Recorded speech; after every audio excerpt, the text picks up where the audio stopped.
हमारे चैनल को लाइक करो, सब्सक्राइब करो और शेयर करो। धन्यवाद दोस्तों नमस्कार, आप देख रहे हैं टेक शंकर और मैं शिव शंकर। तो दोस्तों आज मैं आपके लिए वीडियो लाई कि ये रामसंस की 10 लीटर की प्रेसिंग टेबल है। इसमें प्रॉब्लम यह है कि जब भी हम हीटर को ऑन करते हैं ना, तो ऑन कर दिया, हीटर इसका ऑन होता है। जब यह कार्य करता है तो अपने आप इसका हीटर बंद हो जाता है और स्टीम ख़त्म हो जाती है।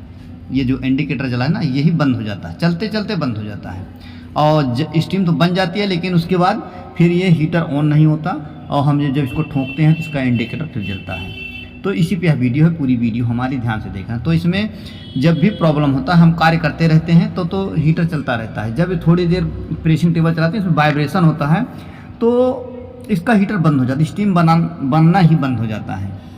तो इस पर क्या प्रॉब्लम होगी, इसी पे यह वीडियो है। क्योंकि हमने इसका प्रेशर स्विच बिल्कुल खोल के चेक कर दिया है, प्रेशर स्विच बिल्कुल सही, प्रेशर स्विच में कोई दिक्कत नहीं है। तो इसको खोलने के लिए हमें पीछे साइड जाना पड़ेगा, पीछे की कवर खोलना पड़ेगा। अगर आपके पास रामसंस की ये पोर्टेबल बॉयलर है 10 लीटर का, तब उसके लिए वीडियो है। चलो दोस्तों हम पीछे साइड चलते हैं और बताते हैं कि यहाँ पे एक रिले लगा होता है। पहले हम आप बताते हैं, ये रिले लगा होता है, इसी टाइप रिले होता है। आपको इस रिले को निकालना है बाहर। रिले को निकालना कैसे है, तो इसके पीछे एक प्लेट लगी होती है, तो इसको जब प्रेस करोगे ना, इधर खींचोगे अपनी तरफ नीचे की साइड, तो ये रिले को आपको निकालना है, अन्यथा ये टूट जाएगा प्लेट। तो इसी तरह आपको इसको पेचकस से फंसा के, तो यही फंसा रहता है, यहीं पे प्लेट लगी होती है, फंसा होता है।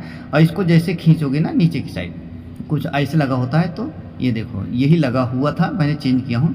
तो इसी पे ऐसे फंसा के जब इसको खींचोगे तो लॉक खुल जाएगा और आराम से निकल जाएगा। तो चलिए अब हम प्रेस पे दिखाते हैं। तो दोस्तों हम इस पीछे साइड आ रहे हैं और इसमें ये आगे साइड का था, तो इसमें जो प्रॉब्लम थी हम आपको बता दिए हैं। इस पर धक्का मार के तब रिले ऑन होती थी। ये आगे साइड है और ये पीछे साइड है। इस पर हम आपको दिखा रहे हैं, इसमें कुछ हम दर्शाने के लिए नंबर डाल दिए हैं। तो ये रिले है, ये पुरानी वाली लगी है और ये हमारे पास नई लगी है। तो इसमें सप्लाई देने के लिए ये आपका ग्राउंड होगा या आपका प्रोप होगा, कॉमन होगा हीटर, तो इसी तरह से है। सेम यही रिले है। तो इसको हमें चेंज करना है। चेंज कैसे करना है वो मैं बता दी हूँ आपको निकालने के लिए। तो हम इसको निकाल दिए हैं, देखो। अब ये चीज़ आपको ध्यान देना पड़ेगा कि जो तार जहाँ पे जिस पॉइंट पे लगी है उसी पे लगाना है। दो चीज़, एक एक वायर खोलना है और इस रिले पे कनेक्शन करना है। ये देख रहे हैं यही लगा हुआ है, ये पुराना वाला है। तो हम अब नया वाला इस पर लगाएंगे, क्योंकि अगर एक हाथ में मोबाइल होगा और एक हाथ में कनेक्शन करना है तो मुश्किल हो जाता है। तो इसीलिए हम आपको कुछ काट के ही दिखाएंगे। ये पुरानी रिले है, इस रिले को हमें ये यहीं पे लगी हुई थी, तो इसके हमें एक एक वायर निकालना है और पूरा नए रिले में लगा देना है। जैसे पहला वायर ये हो गया, हम इसको पहला वायर खोल दिए हैं, जो ये वायर A1 पे लगी थी। अब इसी पे हमें A1 पे लगाना है, नए वाले में। ये देखो निकाल रखा हूँ, ये वायर है और ये दूसरी वायर है। दूसरी वायर भी हमें नए वाले पे वो लिखा रहता है A1 A2 इसी तरह से लिखा होगा। फिर ये तीसरी व दूसरी वायर है, ये दूसरी वायर हमारी हो जाएगी न्यूट्रल A2 में, और ये तीसरी वायर हमारी हो जाएगी यहाँ पे आएगी। और फिर ये चौथी वायर हो जाएगी हमारी, जो ये ग्राउंड हो जाएगी, ये ग्राउंड। और ये जो पांचवी वायर हो जाएगी हमारी प्रोप की आएगी। और फिर एक वायर ये आपकी हो जाएगी कॉमन वायर, P लिखा हुआ है, ये सीधा नए के यहाँ पे लग जाएगी। फिर उसके बाद HTR हीटर का आता है, ये वायर सीधा आपके, ये वायर जो दिख रहा है ये, हाँ ये वायर सीधा आपके HTR में हो जाएगी। और एक वायर बचा हुआ है अलार्म का, जो ये वाटर लो होता है तो अलार्म इंडिकेशन यहीं से देता है, ये उठा के तो इसी पे करना है। अब इसको हमको पुराना वाला को निकालना है और उसमें नए रिले को ऐड कर दें। तो इसमें 25-25 लिखा हुआ है, तो हम इसका सबका कनेक्शन कर दिए हैं। अब हम चलते हैं ऊपर।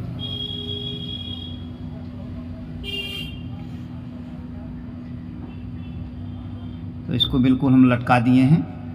अब हम नया लगाते हैं इस पर। ये देखो नया आसानी से बैठ जाएगा और ये बैठ गया। देखो ये नया है, लेबर यूनिट रिले इसको कहते हैं।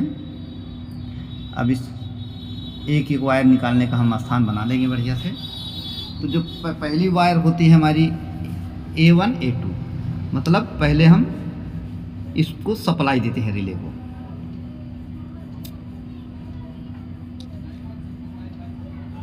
इसको हम एक एक वायर अलग करेंगे तो ये आसानी से लग जाएगा, क्योंकि अभी इसी पे ये फोल्ड रहता है तो इस पर सही तरह से नहीं हो पाएगा।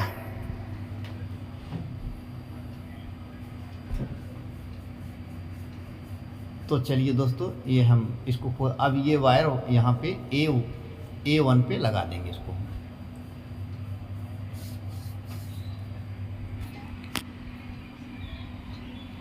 ये लूज करेंगे और यहाँ पे हम इसको लगा देंगे। तो इसको कनेक्शन करना भी बहुत आसान है।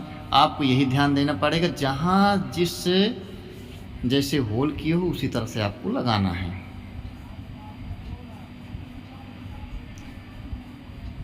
A हो गई, A2 हो गई, तो ये हमारा A1 A2। तो A1 फेस होता है और A2 हमारा न्यूट्रल होता है, जो ये न्यूट्रल पे काम करिए। अब देखो हमने तीनों लगा दिए हैं रिले, सारा उसका कनेक्शन कर दिया हूँ। तो ये हमारा पुराना वाला है, इसको हम बाहर कर देते हैं। नया बिल्कुल लगा के ओके कर दिया गया है। तो जो वायर जहाँ था उसी पे हम लगा दिए। और ये हमारा जो लेवल रिले यूनिट है ये बिल्कुल कंप्लीट कर दिए हैं हम। सही तरह से इसका फेरोल एक बार चेक कर लेते हैं और ये सही तरह से कार्य हो गया है। क्योंकि अक्सर क्या होता है, रामसन्स में ऐसे ही रिले, अन्य जो ये हमारा पोर्टेबल बॉयलर होता है उनके दूसरे रिले लगे होते हैं, लेकिन जो रामसन्स की होती है, जो बढ़िया ब्रांड कंपनी होती है, ये इस प्रकार से रिले लगाती है। ये रिले बहुत ही अच्छा होता है और इसमें कोई भी घटनाएँ नहीं घटती हैं। तो हमारे यहाँ ज़्यादातर ये रामसन्स की ही ये पोर्टेबल बॉयलर प्रेसिंग टेबल का ही काम है। ये लेबल रिले यूनिट है BRU20S। तो इसका सही तरह से पूरा कनेक्शन हो गया है। तो चलिए दोस्तों, हम इसको स्टार्ट करते हैं और एक बार चेक कर लेंगे। तो हम इसको ऑन करते हैं। ये ऑन हो गया। अब इसके बाद 8-10 सेकेंड बाद ये हीटर ऑन की लाइट जल जाएगी।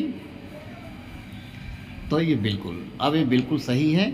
ये अब बंद नहीं हो रहा है। जो पहले बंद हो जाता था ना, जब इसमें वाइब्रेशन हो जाता तो ये बंद हो जाता था, इसको ठोकने पे ही चलता था ये। लेकिन अब ये बिल्कुल सही हो गया है।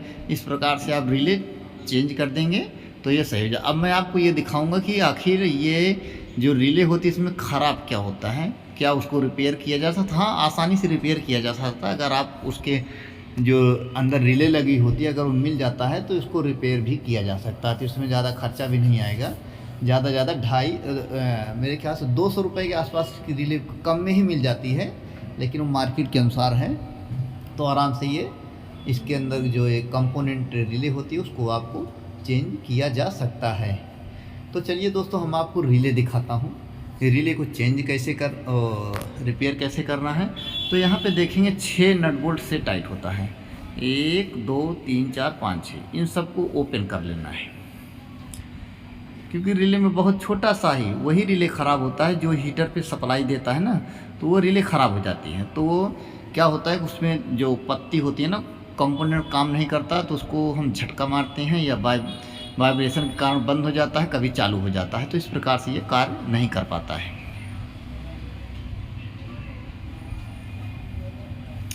तो हम इसको जितने भी इसमें पेज स्क्रू हैं सभी को खोलेंगे और फिर एक बार रिले को हम दिखाते हैं आपके कि ये जो लेवल रिले यूनिट है इसके अंदर जो रिले ख़राब होती है वो कौन सी है।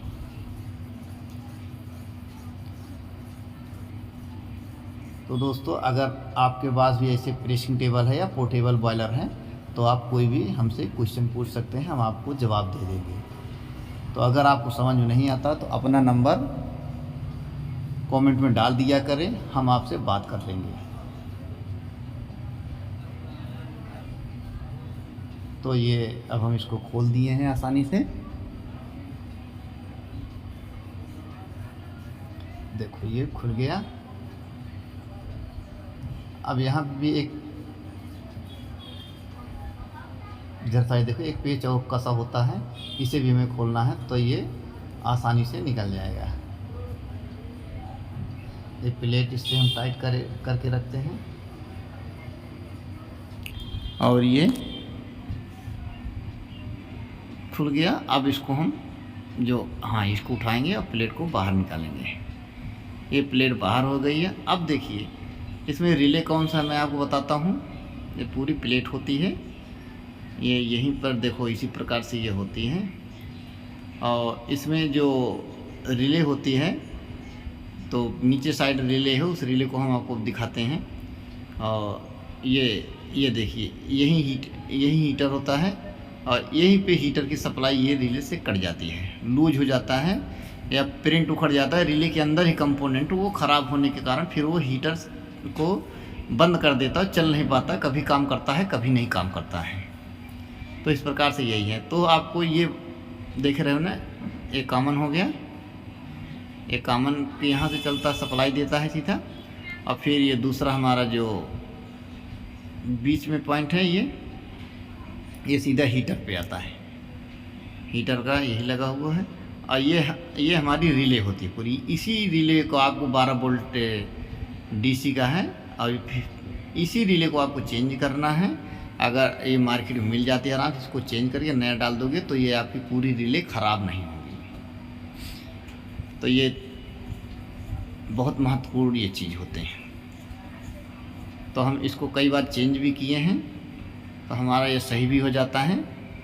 तो आप इसी को जो आपको खोल के चेंज करना है और बाकी कोई सामान नहीं छेड़ना है, क्योंकि ये ख़राब हो जाता है। इस पर यही रिले होती है, 12 वोल्ट की होती है। और यही रिले ऑन होता है तो हीटर पे सप्लाई यहीं से ही चल जाता है। तो इस प्रकार से रिले को चेंज कर देंगे तो आपका ये जो पूरा लेबल रिले यूनिट है बिल्कुल कंप्लीट हो जाए। अभी हम इसको हम लगा देते हैं, जैसे खोला था उसी तरह से हम इसको लगा देते हैं। तो लगाना भी ज़्यादा कठिन नहीं है, बस जिस तरह से था उसी तरह से इसको हम बांध देंगे। तो दोस्तों इसको हम पूरा कंप्लीट कर दिए हैं। ये कंप्लीट हो गया है। यहीं से हीटर का पॉइंट ख़राब होता है, कभी वो हीटर को वोल्टेज देता है कभी नहीं देता है। यही पॉइंट है, इसी पॉइंट को आपको सही कर दिया गया है। इन्हीं पेचों को हमने खोल के बिल्कुल ये देखो टाइट कर दिया हूँ, पूरा कर दिया हूँ, सही हो गया है। बिल्कुल सारे पेच को टाइट कर दे। तो दोस्तों वीडियो देखने के लिए आपको बहुत बहुत धन्यवाद। हम आपसे फिर मिलेंगे एक नई वीडियो के साथ।